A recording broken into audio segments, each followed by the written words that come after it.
The origin of slavery in Virginia. The British didn't have the intention to use African slaves as a labor force, but the demand of work, especially at the tobacco cultivation, led Chesapeake planters to Atlantic trade in slaves. The Africans had some advantage compared to the servants and Native Americans. They could not claim the protection of English common laws. Slave terms of service never expired. Their color skin made it more difficult for them to escape. They were used into intense agricultural labor, and they were resistant to European disease. Virginia first Africans arrived at Point Comfort on James River in August 1619 in the English ship White Lion and were sold in exchange for food, and some were transported straight to Jamestown, where they were sold again, likely to slavery.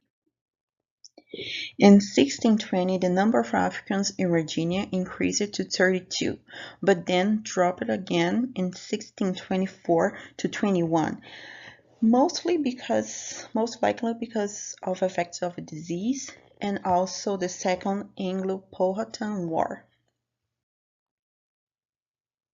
Enslaved in Virginia, they live both in rural and urban areas. Agriculture enslaved mostly cultivated tobacco and wheat and tended to live in small farms in areas that were more integrated with whites.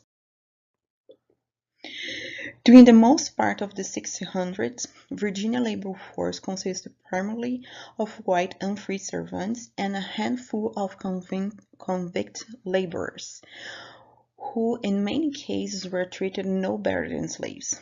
Some Virginia Indians also worked as servants, or more often were enslaved. In 1670, the ratio of white servants to enslaved Africans were 4 to 1, but then this changed dramatically during the next 20 years.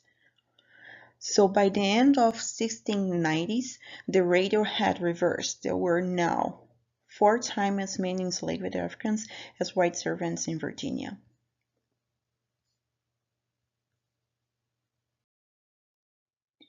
By 1705, with the General Assembly passage of an Act of Concerning Servants and Slaves, also known as the Slave Code of 1705, slavery had become established at all levels of Virginia society. After Bacon's Rebellion from 1676 to 1677 increased white Virginians' hostility towards non-whites.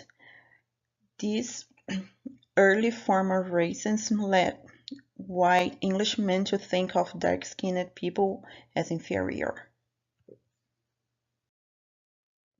In 1710, most black slaves in Virginia had been born in Africa. Over time, especially as the African slave population included more women, the number of slaves in Virginia began to grow naturally through childbirth. By 1770, 91% of Virginian slaves were born in America.